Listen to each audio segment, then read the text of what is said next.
Et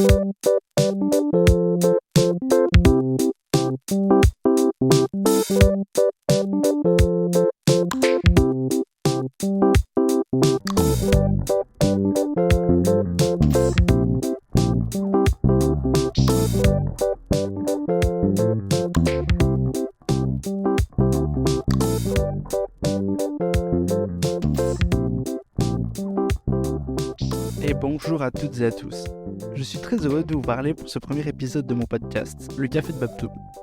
Aujourd'hui, je vais vous parler de ce projet, vous présenter le podcast, vous expliquer ce qui va arriver, ainsi que ce que je prévois pour les prochains épisodes. Prenez votre tasse, faites-vous un café et dégustez-le tout en m'écoutant. Bon, déjà pour commencer, je vais me présenter en quelques phrases. Je m'appelle Baptiste, j'ai actuellement 19 ans et je suis en licence de droit. Je finis ce semestre-ci ma première année, c'est-à-dire que j'ai repiqué ma première année de droit. Mais en septembre prochain, je me réoriente en communication. Après BTS, BUT, licence, grande école, j'ai pas encore décidé et peut-être que d'ailleurs Parcoursup décidera pour moi. Le droit, contrairement à ce qu'on pourrait penser, me plaît beaucoup, mais pas au point de travailler dedans. Il me manquait un côté créatif qui me tient tant à cœur et qui rythme mes journées. Je me suis donc remis en question et j'ai cherché ce que je pouvais faire. Je me suis rendu compte, suite à un bilan de potentiel et à une légère analyse de ma vie, que la communication, ce serait, je pense, parfait pour moi. Parce que j'en fais beaucoup, que ce soit sur les réseaux sociaux, que ce soit pour des choses plus privées, plus perso de ma vie, etc. J'en fais beaucoup et j'adore ça. Pour les personnes qui ne me connaissent pas du tout, je suis un micro-créateur de contenu sur les réseaux sociaux. Donc sur YouTube, Instagram et TikTok. Vous pouvez me retrouver sur Instagram et sur TikTok sous le pseudonyme de Babtou ton bref, et sur YouTube sous le pseudonyme de Babtou. Après, j'avoue que ces derniers temps, je me suis laissé dépasser et je poste plus grand-chose parce que je me suis mis à fond sur le podcast et que je devais régler quelques trucs en perso. Mais je vais bientôt revenir en force et j'ai pas mal d'idées de vidéos. Et évidemment, j'ai d'autres projets qui me trottent dans la tête et qui verront peut-être le jour. Bref, maintenant, passons à la présentation du podcast en lui-même. Le Café de Babtou. Mais qu'est-ce que c'est ? D'où me vient cette idée ? Comment s'est passée sa mise en place ? Je vous explique tout ici, maintenant. Déjà, pour commencer, d'où me vient cette idée ? Depuis le lycée, j'adore écouter des podcasts de tout genre. Des gens qui parlent et racontent leur vie, des débats, des podcasts, de culture, de l'humour, bref, de tout. Et puis un jour, l'année dernière, quelques mois après que je me sois lancé sur YouTube, j'ai eu une idée. Pourquoi pas lancer mon propre podcast ? Mais j'y connaissais absolument rien. Donc j'ai gardé cette idée dans un coin de ma tête, en me disant que je le ferai un jour, que je le ferai peut-être plus tard, que si ça doit voir le jour, ça verra le jour. Et puis, à un moment donné, je sais plus comment cette idée m'est revenue, mais je me suis dit qu'il fallait me lancer, que c'était le moment, que tout le monde avait sa chance et que, à tout remettre à plus tard, on fait jamais rien aujourd'hui et on réalise rien. Du coup, j'ai décidé de me lancer, et voici donc aujourd'hui le premier épisode de ce podcast dans vos oreilles. Ce qui m'a aussi beaucoup aidé à me lancer, c'est la création d'une association de production par deux de mes amis. C'est Symbiose Production et c'est une association qui produit aujourd'hui le podcast. Symbiose Production est donc une association de production visant à promouvoir la création audiovisuelle de créateurs, et notamment les petits créateurs. Par exemple, actuellement, l'association produit un spectacle intitulé De l'autre côté du tableau. Il produit aussi ce podcast et est en cours de production pour d'autres projets. C'est donc grâce à elle que ce podcast existe aujourd'hui sous cette forme. Bref, revenons au podcast en lui-même. Je me suis donc décidé à me lancer dans cet ambitieux projet. Pour ça, il a fallu définir les grandes lignes du podcast que je vais maintenant vous dévoiler. En quoi va consister ce podcast ? J'ai envie de vous répondre que c'est une vaste et large question, mais rien que pour vous, je vais essayer de le définir. Pour ça, je vais vous le décrire en une image. Pour commencer, fermez les yeux. Imaginez-vous tranquillement, un dimanche sur votre canapé, en mode chill, cocooning. C'est le mood que je voudrais donner à une partie de ce podcast. Pour ce faire, il y aura des discussions entre potes sur tout type de sujets, des sujets d'actualité, des débats, des échanges, des sujets de détente, de l'humour, bref. Mais ce podcast aura aussi d'un autre côté un tout autre mood, un mood un peu plus culturel, un peu plus sérieux. Dans ce deuxième côté, nous aurons des échanges sur des questions culturelles, sur des questions sociétales, avec des acteurs du milieu en question. Mais ces deux parties ne vont pas forcément s'alterner de manière égale, évidemment. Ce serait un peu en fonction de mes envies, avant le tournage, en fonction de ce que j'ai envie de vous partager, de ce que j'ai envie de partager avec mes invités aussi, et des invités que j'arrive à avoir évidemment aussi. Par exemple, pour le premier trait du caractère de ce podcast, j'ai des envies de discuter de la vie étudiante, du genre, de discussions entre amis, de sexe, d'actualité, bref, plein de choses. Et pour le deuxième trait, j'ai quelques idées bien définies telles que la création artistique au XXIe siècle, la création digitale, un monde serein écologiquement parlant, avec des experts historiques, sociaux, sociétaux, etc. C'est donc un peu les deux moods que j'avais envie de donner à mon podcast, et donc je l'ai fait. En soi, j'aurais pu créer deux podcasts, mais je sais que je me serais sûrement un peu perdu à moyen terme. Alors j'ai décidé de tout rassembler en un, et en me laissant donc la liberté d'alterner à ma guise entre ces deux moods, et c'est donc ainsi que le café de Babtou sera créé chaque mois. Mais quelle transition, Baptiste, quelle belle transition! Alors oui, je félicite mon propre travail, mais vous allez comprendre pourquoi. En effet, parlons échéance. Comme vous l'avez compris, le podcast sortira une fois par mois, et plus précisément le premier mercredi de chaque mois. Vous avez vu donc la transition sur le podcast sortira mensuellement, et paf, je vous annonce qu'il sort tous les mois. C'est pas beau la transition quand même. Donc il sortira le premier mercredi de chaque mois. J'ai longtemps réfléchi à quelle récurrence donner à mon podcast. Toutes les semaines, toutes les 2 semaines, tous les mois. J'étais fermé à rien, j'ai étudié toutes les possibilités, et celle qui en est ressortie la plus viable, pour moi, la plus plaisante, la plus pratique, et la meilleure en fait, c'est la sortie d'un nouvel épisode une fois par mois. Ainsi, ça me permet de pouvoir tenir le rythme de ce podcast avec tout ce que je fais déjà dans ma vie, les études, mes 2 travails, les réseaux sociaux, etc. Tout en étant comblé niveau sortie de podcast et en attendant pas trop longtemps entre chaque sortie. Le 1 épisode par mois, c'était donc un bon compromis entre trop et pas assez. Bon, du coup, ce point-là, je l'ai déjà vaguement évoqué par-ci par-là. Mais serais-je tout seul durant ce podcast ? Eh bien non. Enfin, dans la majorité des épisodes, non. Parce qu'effectivement, dans ce premier épisode, je déroge déjà à la règle. Mais je pense que vous l'avez compris, j'aime les défier. Dans la grande majorité des épisodes, je serai accompagné d'invités. En général, il y en aura 3. Je dis dans la majorité des épisodes car il se peut que pour certains, par manque d'organisation par exemple, ou par envie, ou pour toute autre raison, je sois seul, ou alors avec que 2 ou un invité, ou alors 18 par exemple. Bon, un podcast avec 18 invités, ça verra pas le jour évidemment parce que ce serait trop confus. Mais je vais essayer d'avoir au maximum des invités à chaque épisode, et qui plus est des invités de marque, si j'y arrive évidemment, parce qu'en étant un petit créateur de contenu, c'est pas forcément toujours très simple d'avoir des invités de marque. En tout cas, dans chaque épisode, il y aura au moins une chronique. Ce sera l'expresso de Thomas. Thomas, c'est un ami musicien et membre de Symbiose Productions. Tous les mois, il créera une chanson exclusive pour le podcast sur le sujet de l'épisode. Vous pouvez d'ailleurs aller le retrouver sur Instagram ou YouTube sous le pseudonyme de Thomas Music. Et évidemment, peut-être que par la suite, j'aurai d'autres idées de chroniques que je lancerai. Je suis fermé à rien, ni même à une évolution du podcast au fil des mois.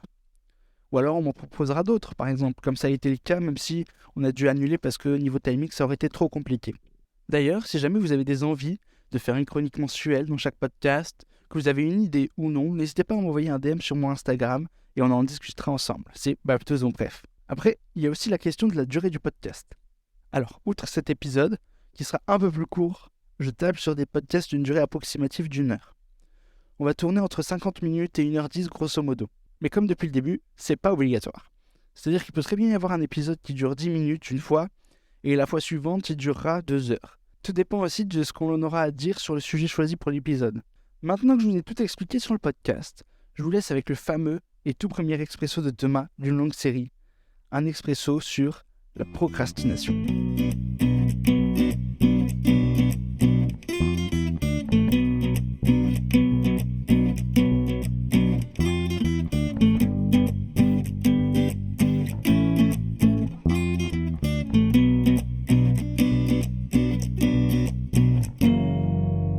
J'ai 1000 choses à faire sur ma to-do list. Pas une case cochée, même rien commencé, mais j'ai encore le temps. Au loin je ne repère aucun signe alarmiste. Aujourd'hui j'ai rien fait, mais demain je m'y mets, je l'écris noir sur blanc. Mais je n'y suis pour rien, j'ai un poil dans la main, je suis né comme ça.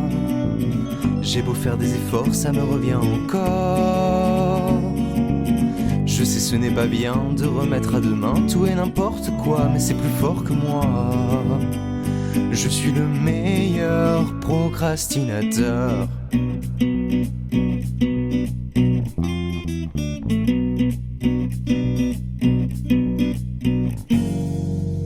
Chaque fois c'est pareil, je me dis tout va bien. Jusqu'au dernier moment, la fatale minute, l'ultime des instants. Et toujours au réveil, j'y repense et me plains. C'est dit dorénavant, plus jamais de rechute et je prête serment. Mais je n'y suis pour rien, j'ai un poil dans la main, je suis né comme ça. J'ai beau faire des efforts, ça me revient encore. Je sais ce n'est pas bien de remettre à demain tout et n'importe quoi, mais c'est plus fort que moi. Je suis le procrastinateur. Mais vais-je un jour enfin réussir à m'y mettre avant la ligne morte? Troquer mon inertie contre un peu de jugeote. Je voudrais simplement m'y prendre dans les temps, c'est tout ce qui m'importe. Enfin une autre fois, mais promis je le note. Mais je n'y suis pour rien, j'ai un poil dans la main, je suis né comme ça. J'ai beau faire des efforts, ça me revient encore. Je sais ce n'est pas bien de remettre à demain tout et n'importe quoi, mais c'est plus fort que moi. Je suis le meilleur procrastinateur. Procrastinateur. Je suis le meilleur procrastinateur. Procrastinateur. Je suis le meilleur procrastinateur. Merci beaucoup Thomas pour cet expresso. J'espère qu'il vous a plu. N'hésitez pas d'ailleurs à aller le retrouver sur Instagram et YouTube sous le pseudonyme de Thomas Musique. Et maintenant, passons à la deuxième partie du podcast. Comme vous avez pu le comprendre dans la première partie, je suis ce type de personne qui remet tout au lendemain, qui remet tout à plus tard et qui ne concrétise rien tant qu'il n'a pas un énorme élan de motivation ou que l'échéance n'est pas extrêmement proche. Pour vous situer un petit peu par exemple, j'ai fini d'écrire ces lignes 2 jours avant la supposée sortie de l'épisode. Je l'ai enregistré et monté la veille, et je joue un peu avec le feu, mais c'est comme ça, je suis toujours comme ça, je fais tout au dernier moment. Et du coup, je me suis penché sur cette question, pour vous. Pourquoi remettons toujours tout à plus tard? Eh bien, figurez-vous que j'ai la réponse. C'est à cause de la flemme. Voilà, fin de l'épisode, j'espère qu'il vous a plu. On se retrouve dans un mois. Plus sérieusement, je vais développer ça avec vous. Déjà, on va commencer par utiliser le terme adéquat. Je vous en ai parlé juste avant avec l'expresso de Thomas, on appelle ça la procrastination. Et en France, selon Odaxa, 85% des Français admettent être concernés par ce qu'on pourrait appeler un défaut. Et ça atteint même 92% chez les 18-24 ans. Paf! Je suis en plein dans cette tranche d'âge. Du coup, j'ai réfléchi. Ouais, ça m'arrive. J'ai réfléchi pour vous donner, selon moi, quelques réponses. Et après, évidemment, j'ai été vérifier que je disais pas trop de bêtises. Et il s'est avéré que j'ai été assez fort, sans vouloir trop me vanter. Première raison, pour moi, ce serait qu'on a toujours quelque chose de mieux à faire. Quelque chose de plus plaisant pour le corps et le cerveau. Évidemment, dans un monde avec toujours plus de distractions, de sollicitations, on trouve toujours quelque chose de mieux à faire, tout du moins à l'instant T. Par exemple, scroller sur les réseaux sociaux. Une grande majorité d'entre nous passe des heures sur les réseaux sociaux, des fois au lieu de réviser, de développer des projets perso, etc. Nombre de fois où j'ai traîné sur les réseaux sociaux au lieu d'aller travailler quelque chose, un cours ou je ne sais quoi. Et ça, c'est parce que c'est beaucoup plus facile à faire en fait. En scrollant sur les réseaux sociaux, on risque rien, entre guillemets. Alors qu'en révisant, en travaillant, en développant des projets, on risque des choses, et parfois gros. On risque notamment et surtout l'échec. Ah, c'est un mot qui fait peur ça quand même. Et on a tendance à se focaliser dessus. Alors que l'échec en général, ça nous fait grandir, ça nous fait avancer, et on en ressort plus fort. Et combien de fois ça m'est arrivé de me dire, ça sert à rien de me lancer dans ce projet, de toute façon, il va pas aboutir, il va rater. Et du coup, on a tendance à se trouver 1 milliard d'excuses, très souvent nulles en plus. Comme je peux pas faire ça, je n'ai pas le temps, alors qu'on pourrait trouver le temps. Ou encore, je n'ai pas les capacités, alors qu'on les a toutes et qu'on n'a juste pas confiance en nous. Ou alors qu'on pourrait les avoir, ces capacités, en allant se renseigner sur Internet, en faisant des cours gratuits, des MOOC, enfin voilà, plein de choses comme ça, on pourrait les avoir. Deuxième raison, c'est que ce qu'on pense qu'on peut remettre à plus tard peut être fait sans souci à la dernière minute. Mais on a tendance à se tromper sur le temps dont on a besoin pour faire cette chose. On est beaucoup à remettre à plus tard en se disant « ça ne prendra que 10 minutes ». Or finalement, au moment où on le fait, on aurait eu besoin d'1 heure. Mais selon une étude du ministère du Travail américain, on serait très mauvais pour évaluer les durées. Là-bas, ils appellent ça « the planning fallacy ». Merci pour mon accent anglais, vous pouvez applaudir. En français, ça donne donc l'erreur de planification. C'est un biais cognitif qui a été mis en évidence par Daniel Kahneman et Amos Tversky en 1979. Et c'est dû à pas mal de facteurs. Je vous laisse aller jeter un œil au site Everlab si vous souhaitez en savoir plus. Raison suivante, c'est qu'on remet aussi beaucoup à plus tard par manque de confiance en nous. En effet, des chercheurs de l'université DePaul à Chicago, je ne sais pas comment ça se prononce, DePaul, ont trouvé des liens entre la procrastination et le manque de confiance en soi. Les personnes ayant moins confiance en elles auraient tendance à se montrer défaitistes et donc à remettre leurs tâches à plus tard par peur de les rater, un peu comme évoqué avant. Par exemple, plus un étudiant est stressé vis-à-vis de ses examens, plus il est à même de reporter ses révisions, et donc de rentrer dans un cercle vicieux. Il remet les choses les plus dures à plus tard, et finit par ne plus avoir assez de temps pour les terminer. Et sinon, dernière idée de réponse à laquelle j'ai pensé, sur les causes de la procrastination, je me suis dit que je le ferais plus tard, et puis j'ai pas eu le temps. C'est une bonne petite blague, non? Bref, si je peux vous donner quelques conseils pour passer outre cette procrastination, pour passer outre ce souci, ce serait ceux que j'essaye de m'appliquer à moi-même, même si des fois c'est un peu compliqué. Essayez de trouver un moment de la journée durant lequel vous allez être le plus productif. Moi, je sais que j'en ai. Quand je peux vivre ma journée comme je le veux, j'en ai 3 d'ailleurs.